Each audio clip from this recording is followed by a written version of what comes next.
Olá, graça e paz, meu amado irmão, minha amada irmã em Cristo Jesus, tudo bem? Estamos de volta para mais um programa no Projeto Auxílio ao Mestre. Estamos vivendo dias aí turbulentos no Brasil, dias de manifestação, questionamento acerca do resultado das eleições. Mas nós seguimos aí com o nosso projeto de educar, de ensinar, comunicar a palavra do nosso Deus. Quero agradecer a Deus pela sua presença, pela sua participação. Gostaria que você deixasse o seu like, você compartilhasse esse vídeo com os seus contatos. Vamos dar continuidade àquela sequência de estudos proposta pela CPAD, que neste trimestre nós estamos estudando a justiça divina. A preparação do povo de Deus para os últimos dias no livro de Ezequiel. Esse trimestre nós estamos abordando essa temática, falando do profeta Ezequiel, seus dilemas, os seus conflitos, o contexto que ele inseriu e trazendo esse contexto para os nossos dias, aplicando os mesmos princípios. Porque lá eles estavam aguardando o juízo da parte de Deus. E nos nossos dias nós estamos aguardando o retorno do Senhor Jesus, que será uma bênção para uns e juízo para aqueles que ficarem. E dando continuidade, hoje nós iremos falar acerca da lição de número 7. A responsabilidade é individual. Leitura bíblica encontra-se no livro do profeta Ezequiel, capítulo 18, versos 20 ao 28. A alma que pecar, essa morrerá. O filho não levará a maldade do pai, nem o pai levará a maldade do filho. A justiça do justo ficará sobre ele, e a impiedade do ímpio cairá sobre ele. Mas se o ímpio se converter de todos os seus pecados que cometeu e guardar todos os meus estatutos e fizer juízo e justiça, certamente viverá, não morrerá. De todas as suas transgressões que cometeu, não haverá lembrança contra ele. Pela sua justiça que praticou, viverá. Desejaria eu de qualquer maneira a morte do ímpio? Diz o Senhor Jeová, não desejo, antes que se converta dos seus maus caminhos e viva, mas desviando-se o justo da sua justiça e cometendo a iniquidade e fazendo conforme todas as abominações que faz o ímpio, porventura viverá? De todas as suas justiças que tiver feito, não se fará memória. Na sua transgressão com que transgrediu e no seu pecado com que pecou, neles morrerá. Dizeis, porém, o caminho do Senhor não é direito. Ouvi agora, ó casa de Israel, não é o meu caminho direito? Não são os vossos caminhos torcidos? Desviando-se o justo da sua justiça e cometendo iniquidade, morrerá por ela na sua iniquidade que cometeu. Morrerá. Mas, convertendo-se o ímpio da sua impiedade que cometeu e praticando o juízo e a justiça, conservará este a sua alma em vida. Pois quem considera e se converte de todas as suas transgressões que cometeu, certamente viverá, não morrerá. Na presente lição, nós vamos compreender, amados, que o Senhor ele estava tratando o pecado coletivo da nação, mas ele também estava tratando o pecado de caráter individual em Israel. Mas, todavia, o povo insistia em não reconhecer os seus próprios erros. Eles chegavam até na loucura de dizer que eles estavam colhendo o mal que a geração anterior, os pais deles, haviam plantado. Nós observamos que a altivez desse povo era tão grande, tamanha, a ponto que eles afirmarem que o caminho e a justiça de Deus eram falhas, atribuíram imperfeições e injustiça em Deus. Eles se sentiam, na verdade, os injustiçados da história. Como lidar com uma pessoa que tem esse pensamento, que é incapaz de reconhecer os próprios erros e deseja sentenciar o juiz que não cometeu o crime, e o criminoso quer acusar o juiz de abuso de autoridade e injustiça? É sobre isso que nós vamos falar na presente lição. Sobre a máxima usada em Israel. Lá tinha aquele ditado popular, os pais comeram uvas verdes e os dentes dos filhos é que ficaram manchados. Então, quer dizer, nós não somos merecedores disso, não. Esse juízo não é para nós. Isso aí foi para os antepassados, foi a geração anterior. Isso não vai acontecer conosco. Nós estamos lisos, nós não erramos, nós não somos merecedores deste juízo. Era este o pensamento ali em Israel. E Deus vai usar o profeta para refutar, confrontar esse senso comum no meio do povo. Uma máxima equivocada. As pessoas em Israel, irmão, atribuíam aos pais a razão de seus fracassos de caráter moral, espiritual, encaminhar com Deus e servir a Deus. E o pior de tudo, para eles, a justiça de Deus é que havia falhado. O povo se via como vítima dos erros cometidos pelos pais e do equívoco da parte de Deus. Dá para tolerar uma situação dessa? Olha, os pais comeram uvas verdes e os filhos é que estão ficando com os dentes cariados e manchados. Então as pessoas atribuíam o problema não sou eu, foi o meu pai que fez isso.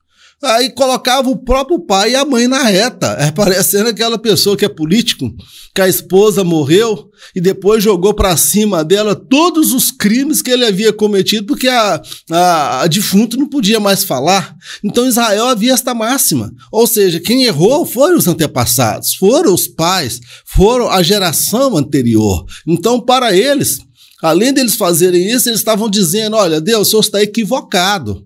A ocorrência, o oficial de justiça bateu na porta errada. Não é com a gente aqui, parecendo aquela pessoa que compra no cartão de crédito, estoura o limite do cartão de crédito e quando as dívidas chegam na porta, fala, não fui eu não, foi outra pessoa que comprou com o meu cartão, falsificou minha senha.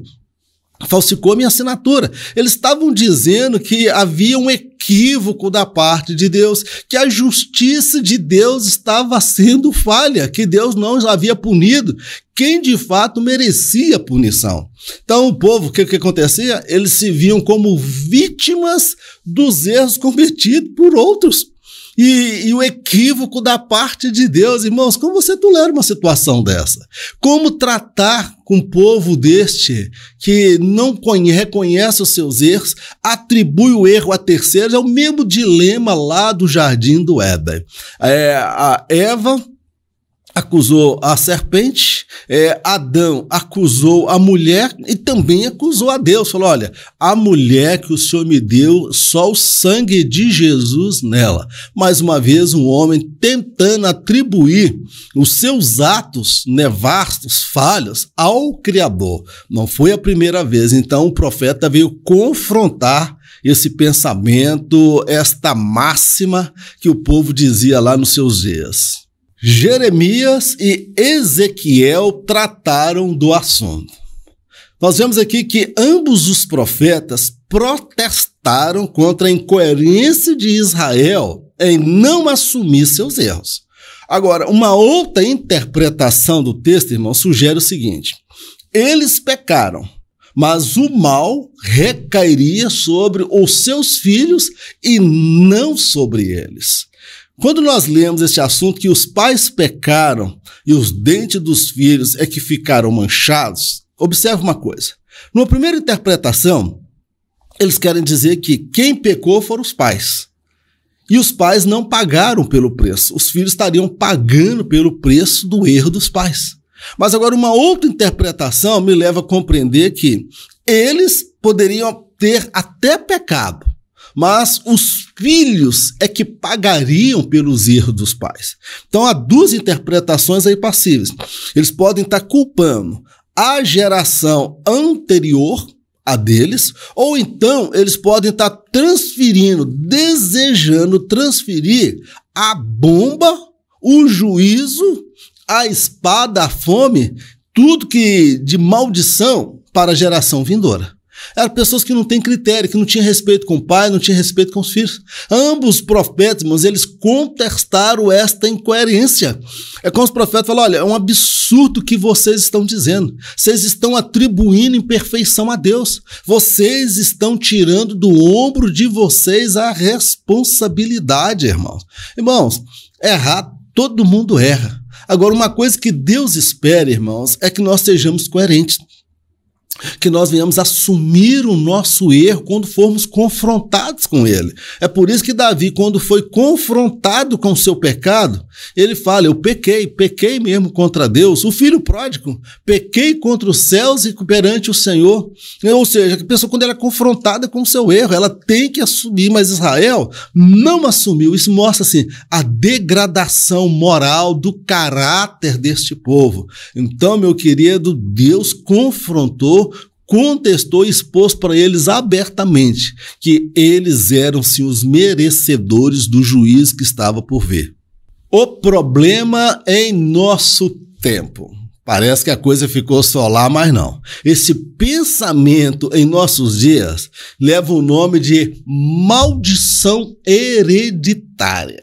Segundo ensinam aqueles que defendem este postulado, aquele que aceitou a Jesus precisa quebrar a maldição herdada dos pais.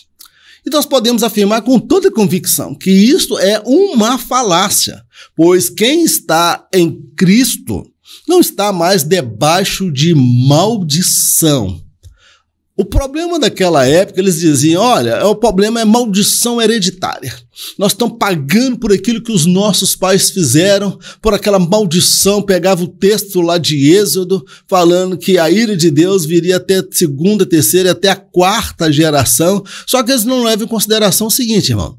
Se no decorrer daquelas 4 gerações surgisse um que temesse a Deus, Deus encerraria ali a maldição. A maldição seria perpétua, vamos dizer assim, naquela sequência de 4 gerações, se as 4 gerações persistissem no mesmo erro que os pais haviam cometido. Agora, nós vemos no livro de Reis, o que o livro de Reis mais mostra, irmãos? Um rei justo, que fez o que é reto, e um filho, às vezes, problemático, que veio reinar depois e fez o que era mal aos olhos do Senhor. Depois você vai pegar um rei que foi ímpio, que fez coisas abomináveis, e depois você vai pegar uma descendência dele que seguiu uma outra linha, que fez uma outra opção. Todos os reis do Reino do Norte, de Israel, eles foram maus. Agora, no Reino do Sul, surgiram reis bons e reis maus. E Deus tratou com cada um segundo a sua escolha e não por conta do pecado do pai. Nos nossos dias, aqueles que defendem que a pessoa que aceitou Jesus, ele precisa quebrar a maldição hereditária, meu irmão. A maldição, ela acaba quando a pessoa aceita Jesus. Quando de fato ele assume compromisso com Jesus. Porque aquele que está em Cristo Jesus, irmãos, ele não está debaixo mais da maldição hereditária. Pode ser que o seu pai era ladrão, o seu pai era adúltero e pervertido, imoral, beberrão, promíscuo, mas você vai fazer escolhas totalmente diferentes das do seu pai. Há pessoas que às vezes são infelizes no casamento e pensam, isso é uma maldição hereditária na minha família. Meu irmão, se nós estamos realmente seguindo a Cristo, temos o caráter de Cristo e os princípios de Cristo, meu irmão, nenhuma maldição vai recair sobre as nossas vidas, porque ele se fez maldito na cruz para que nós fôssemos benditos de Deus. Agora, não adianta você acreditar que a maldição foi quebrada se você vive numa vida de imoralidade e promiscuidade. Uma ocasião, uma irmã afastada do evangelho, vivendo na lascívia, na luxúria, indo pro forró, balada e chegando em casa com o dia amanhecer. Que uma irmã havia revelado que o diabo havia feito um trabalho com farofa, galinha e vela preta para atingir a vida dela. Eu falei, ó, irmã, o diabo não precisa fazer galinha, farofa e vela preta para você, não. A vida que você vive já é uma maldição. As escolhas que você fez já é uma maldição em si. O diabo não vai perder tempo com você com isso, não. Aí tem gente que acredita em vela preta, de galinha preta, de farofa, de encruzilhado, de olho grande e mandinga, mas não tem medo de pecar, meu irmão. Então o problema no nosso tempo não é a maldição hereditária, é a maldição escolhida, como estilo de vida, como comportamento, tá bom? Glórias a Deus. Sobre a salvação para todos os seres humanos. Eu acho maravilhosa essa discussão aqui no livro de Ezequiel, porque essa discussão ela está dentro da teologia do Novo Testamento, que nós conhecemos como a soteriologia, que é a doutrina da salvação. Meu irmão, a salvação ela está passível ao alcance de todos os homens. Nós compreendemos que Deus não faz acepção de pessoas. Ele não tem preferência por uma em detrimento de outra. Deus, ele julga, condena, comportamento. Se a pessoa está errada e se arrepende, muda de comportamento, ele vai viver a bênção de Deus, experimentar a bênção de Deus nesta vida, na eternidade. Se ele é justo, trilha o caminho certo, mas afasta, de nada valerá para ele o título de crente, de cristão, de canela de fogo, porque uma vez que ele vai optar pelo pecado, ele adota uma nova postura diante da vida. É sobre isso que nós vamos falar nesse tópico. A esperança para o pecador. Deus não tem prazer na morte do ímpio. Caso ele não se arrependa, vai padecer no inferno. É por isso que o Senhor concede ao ímpio, ao descrente, ao pecador, o mesmo princípio de igualdade em relação à sua salvação. Deus, irmãos, ele não faz acepção de pessoas. E isto é bênção, isto é maravilhoso, porque Deus ele não rejeita, irmãos, o pecador. Ele concede a ele o mesmo princípio de igualdade, tá bom? Porque Deus, ele investiu naquela pessoa. Ele conhece aquela pessoa desde o útero da mãe, desde criança, desde bebê. Deus investiu naquela pessoa e a Bíblia fala que Deus amou o mundo. A Bíblia não fala que Deus amou os crentes, que Deus amou os salvos, que Deus amou a Assembleia de Deus ou outra denominação. Deus amou o mundo de tal maneira que deu seu Filho unigênito para que todo aquele que nele crê não pereça, mas tenha vida eterna. Se o ímpio morre no seu pecado, se o pecador não se arrepende, se o descrente não se volta para Deus, a alma dele vai perecer no inferno, irmãos. E Deus não quer isso. Então é por isso que Deus ele vai conceder ao ímpio, ao pecador e ao descrente o mesmo princípio de igualdade para aqueles que se salvam, para o justo, irmãos. Então é a mesma oportunidade. O ladrão, os dois ladrões que estavam na cruz tipifica as escolhas da humanidade. Um em face do juízo e da oportunidade, ele se arrepende. Ele aceita Jesus e reconhece o senhorio de Cristo. E o outro, mesmo criminoso, mesmo bandido, a mesma dupla, teve uma outra postura, se mostrou altivo. Então, meu amado, há esperança para aquele que está talvez desconcertado, atrapalhado, que é ímpio, que deseja o mal, maquina o mal, desejando a desgraça da vida dos outros. Há esperança, porque Deus também o ama, ele é alvo do amor de Deus. Está claro aqui? Glórias a Deus? Amém, aleluias. Refutando um pensamento fatalista. Cada geração é julgada por suas escolhas. A geração do cativeiro revelou-se altiva ao não reconhecer sua parcela de culpa. E, por fim, atribuíram a Deus imperfeição e parcialidade no seu julgamento. Aí eu vejo o profeta aqui, meu amado, refutando o pensamento daquela geração. Como nós já dissemos até aqui, que eles contestavam a justiça de Deus, eles contestavam a capacidade de Deus discernir, avaliar e dar a sentença. Agora nós precisamos compreender, irmãos, cada geração é julgada por suas escolhas. Cada geração. A geração de Noé, ela foi julgada pelas escolhas que fizeram. A geração dos dias de Jezabel e Acabe, que abraçaram a idolatria, também foi julgada. Então Deus trata com cada geração.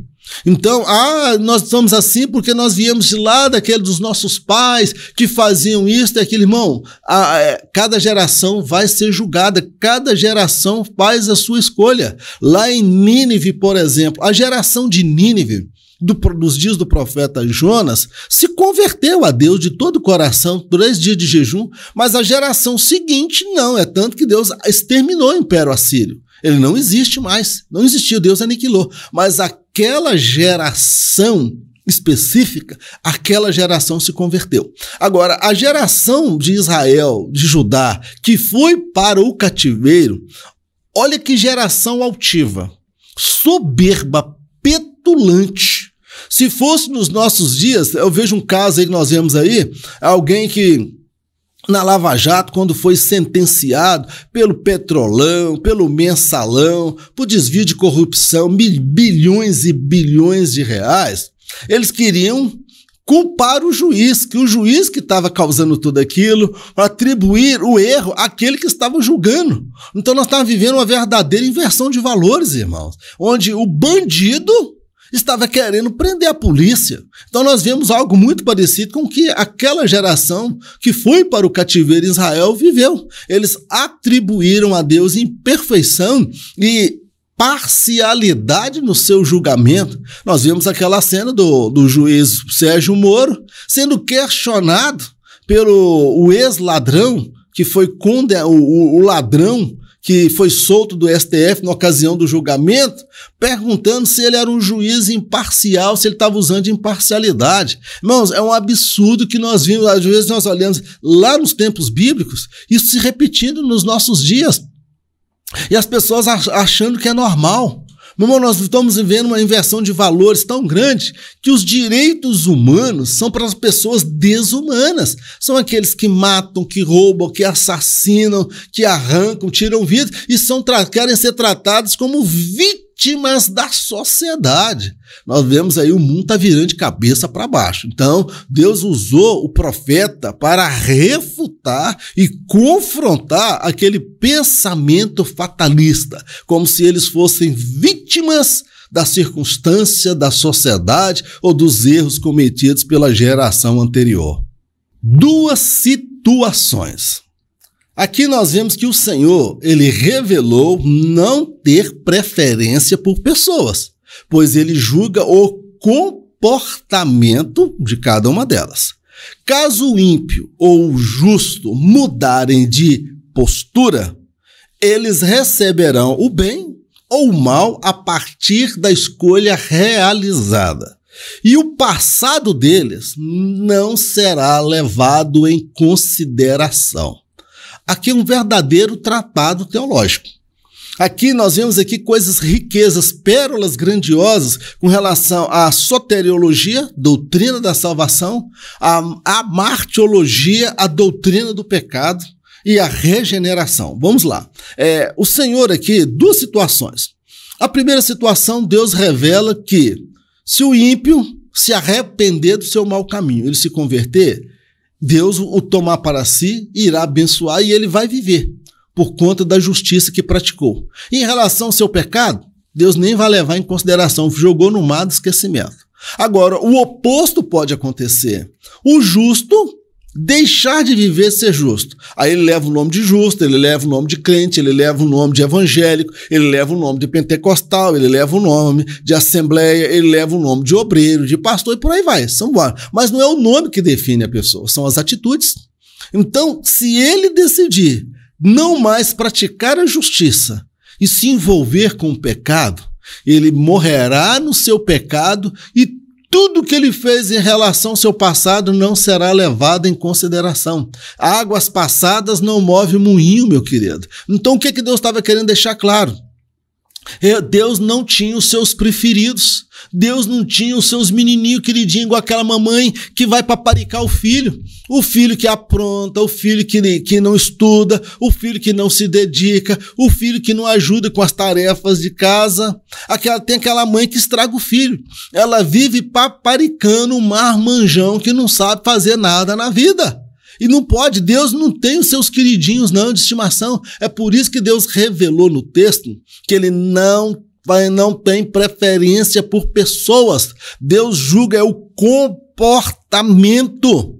É o comportamento. Caso o ímpio ou o justo, eles mudarem de postura, ou seja, o justo muda de postura e resolve viver como ímpio. O ímpio muda de postura e passa a viver como um justo. E aí, o que vai acontecer? O passado dele, seja positivo ou negativo, não será levado em consideração, tá claro? E cada um será julgado pela escolha que fez. Então Deus estava dizendo, olha, eu não tenho preferência por A em detrimento do B.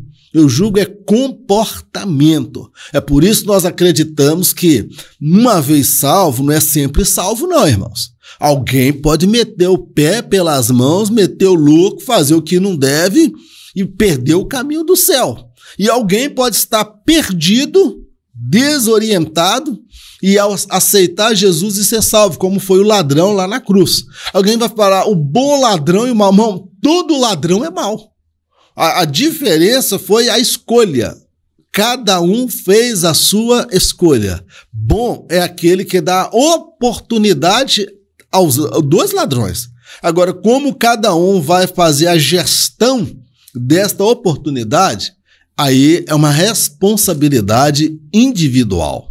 Sobre a reação de Israel. Israel ficou se debatendo, fazendo mimimi. Não é comigo, eu não sou culpado, eu não mereço. Ficou procurando culpado. Se ele tivesse gastado o mesmo tempo reconhecendo o seu erro, por exemplo, em Nínive, quando a mensagem chegou lá, o que o povo fez? Se humilhou, botou a boca no pó, o rei, os poderosos, e se humilhar diante de Deus. Qual foi a reação? Se humilhar. E qual foi a reação de Israel? Não, nós vamos desqualificar o juiz, vamos falar que ele é injusto, vamos dizer que o caminho dele não é reto. Então, eles entraram pelo caminho, mereceram, irmão, dobrado, remereceram, foram mesmo de fato. O chicote de Jeová estalou com força. Sobre isso nós vamos falar nesse último tópico. Uma pergunta retórica. Aqui por retórica compreende-se uma argumentação eloquente e convincente. O Senhor direciona uma pergunta que já vai acompanhada da resposta, ou seja, Deus estava afirmando que seu caminho é justo e o caminho de Israel era abominável. Você sabe o que é uma pergunta retórica? É aquela pergunta que já vem acompanhada com a resposta, daquela que você não precisa dar uma resposta. Então, é uma argumentação eloquente, convincente, que leva o ouvinte, o espectador, a compreender a verdade, a confrontar a pessoa com a verdade. Fazer uma pergunta que já vem acompanhada de uma resposta, de forma que aquela pessoa não tenha possibilidade de discordar, porque a argumentação ela é eloquente, é convincente e ela está muito ligada aos fatos. Então o Senhor direcionou. Acaso os meus caminhos são injustos? Acaso a minha escolha, a minha ação, ela é equivocada? Acaso são justos os seus caminhos e os meus caminhos são injustos? Deus estava afirmando, irmãos, ali, esfregando na cara deles. É como se Deus falasse, vocês tomam vergonha na cara. Vocês deveriam se humilhar. Vocês deveriam reconhecer o seu erro. Irmãos, a pior coisa que tem é você mexer com crente ou com pessoa que não tem vergonha na cara. Porque pessoa que tem vergonha na cara, quando você confronta ela com um erro, que ele tem personalidade, e fala, não, realmente eu errei, eu fiz isso mesmo. Agora, quem não tem vergonha na cara, irmãos, ele fala, não fiz, não, irmão, tá na cara, Deus tá falando, você fez, meu filho, eu tenho as provas aqui. Não, mas eu não fiz, não. Meu irmão, no juízo final, ninguém vai cometer uma loucura dessa de falar com Deus que não cometeu, não. Porque lá, meu irmão, o chicote vai ser feio. As provas serão apresentadas. Então, meu amado, o Israel, ele errou em adotar uma postura equivocada. E aí, nesse sentido, nós vemos descrentes, Nínive, mais fervoroso do que crente, irmãos. Então, de nada adianta os rótulos, os nomes, se o comportamento e a postura não condiz com os rótulos, com os adjetivos, com as palavras que diz definir uma pessoa, se é crente, se é evangélico, se é protestante, se é pentecostal, se é da Assembleia de Deus. Não é o que você diz ser, é aquilo que você faz que define quem você é. Sobre a justiça. Sempre se questiona a justiça de Deus quando esta recai sobre os homens. Mas ela nunca é questionada quando a compaixão de Deus, a bondade de Deus e a misericórdia de Deus são prolongadas a fim de que o ímpio se arrependa e seja salvo. A justiça de Deus, irmãos, foi questionada em Israel. Mas cadê a sua justiça? Cadê a sua misericórdia? Cadê a compaixão? Meu irmão, toda vez que alguém ele vai sentir o peso da lei, da consequência dos seus atos, ele vai questionar a legitimidade da justiça ou a legitimidade daquele que fez o julgamento. Ou seja, ele cometeu um equívoco. Agora, as pessoas questionam muito. Quando Deus fala do inferno, quando Deus fala do juízo final, que não entrarão no reino dos céus e aqueles que praticam isto. Por que a sociedade nos questiona? Porque nós falamos do céu e falamos do inferno. A sociedade quer que nós falemos somente do céu. Eles não querem ser confrontados com os seus pecados, com os seus desvios de caráter, de conduta. Eles não querem. Prega-nos somente o céu. Se nós pregarmos somente o céu e não pregarmos acerca do pecado, nós seremos aceitos dessa sociedade, porque ela vai questionar a justiça. Mas veja só, ninguém nunca questiona quando a longanimidade, a bondade, a misericórdia, a compaixão de Deus, elas são estendidas, prolongadas, a fim de que o ímpio se arrependa e seja salvo. O Senhor teve misericórdia de mim. Até meus 23 anos de idade, vivia uma vida no pecado, na promiscuidade, vivia numa vida dominado pelas minhas paixões, pelas minhas fantasias, pela lascívia, pelo erro que habitava na minha vida. E o Senhor, ele prolongou isso aí e me alcançou no ano de 93, quando eu tinha 23. Estou com 52 anos. Toda vez que a justiça é aplicada, cadê a misericórdia? Mas Deus usou de misericórdia, Deus usou de compaixão, Deus usou de bondade. O problema é que a pessoa rejeitou a compaixão, rejeitou a bondade, rejeitou a misericórdia, rejeitou a longanimidade. Por fim, ele se deparou com a justiça de Deus. E quando esta chega, ela fala, mas cadê a misericórdia? Cadê a compaixão? Cadê o amor? Cadê a bondade? Já o tempo dela passou. Agora é o tempo da justiça. O arrependimento. O Senhor sempre trabalha de forma a criar um ambiente oportuno para que o ímpio se arrependa e seja salvo. Deus ama a todos, até o mais vil pecador. Talvez por esta razão, os justos questionam por que de tanta demora em fazer justiça na terra. O arrependimento, ele está ao alcance de todos, irmãos. Todos podem se humilhar e se arrepender. Princípio de igualdade. Então, que eu observo que Deus, ele sempre trabalha para criar um ambiente favorável para o arrependimento. Às vezes é um momento de enfermidade, às vezes é um momento de tribulação, às vezes é um momento de aperto, às vezes é uma oportunidade para ouvir o evangelho. Então Deus ele vai trabalhando para que o descrente, para que o ímpio, para que o pecador se arrependa e seja salvo. Irmão, Deus não tem prazer em matar e mandar para o inferno. E é por esta razão que Deus manifesta os atributos do seu amor, da sua misericórdia, longanimidade, compaixão, bondade. É que muitos justos questionam por que tanta demora de Deus em fazer justiça na terra. Nós que servimos a Deus, nós vemos barbaridades que um dos ministros do Supremo está fazendo, irmão. Aquele que é careca ali, que está faltando, não falta na sua cabeça, está faltando juízo também. Meu Deus, por que o senhor não mata? Por que o senhor não manda, não vai para a sepultura? Por que essa raça ruim, irmãos? É porque Deus, ele é misericórdia. Ele teve misericórdia da minha vida, ele está tendo misericórdia destas pessoas, para que elas tenham tempo de se arrepender. Se elas vão se arrepender ou não, é uma decisão pessoal. Se elas se arrependerem, Deus vai lançar todos os erros, os pecados, as barbáries que elas cometeram no mar do esquecimento e elas serão salvas. Agora, quando eu me preocupo muito em olhar para o telhado do outro, irmãos, eu esqueço que o meu telhado, ele é de vidro, que eu posso meter o pé pelas mãos, desviar, e amanhã eu vou querer que a justiça de Deus venha se prolongar, ou seja, a misericórdia, a compaixão, a bondade de Deus venha se prolongar sobre as nossas vidas. É por isso que Deus não cede à pressão.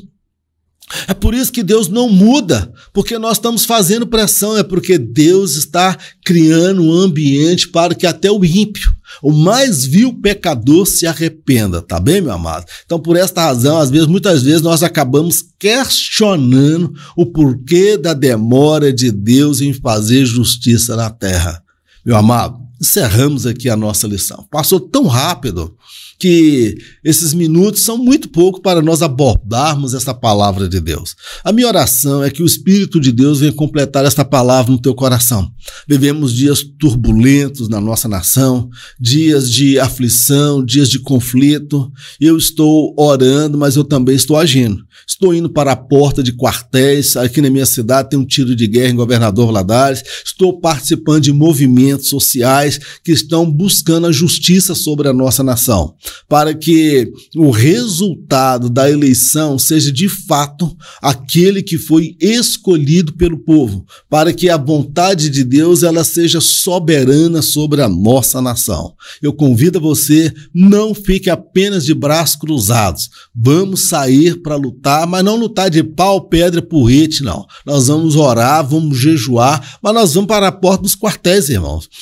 Eu me lembro de Josué e Moisés ficou lá no alto, com a mão estendida, e Josué ficou lá embaixo, no fronte, onde a guerra estava acontecendo. Josué pegou a pior parte, irmãos, porque era a parte de lutar, combater, matar o seu oponente. Nós não vamos chegar nesse ponto, mas é hora de nós sairmos do nosso conforto e irmos, irmãos, para a frente dos quartéis, clamando pela intervenção para que seja restabelecido a harmonia e o equilíbrio entre os três poderes, porque o poder do STF tem prejudicado muito esta nação. Eu não confio nestas instituições. Se você também não confia no STF, no Congresso, eu convido você a se manifestar, porque é um direito seu enquanto cidadão. Amém? Vamos orar? Senhor, nós te agradecemos por mais esse estudo da tua palavra. A ti toda a honra, toda a glória, todo louvor e toda adoração. Ensina-nos a viver a verdade do Senhor. Meu Deus, eu te agradeço pela misericórdia, a longanimidade, a bondade e a compaixão de Deus. Ensina-nos a reconhecer os nossos erros e não apresentar desculpas por conta de pecados ou maldição hereditária, porque a pior maldição é a escolha do pecado, e nós escolhemos andar com o Senhor. Dá-nos a força para fazermos a diferença nessa sociedade.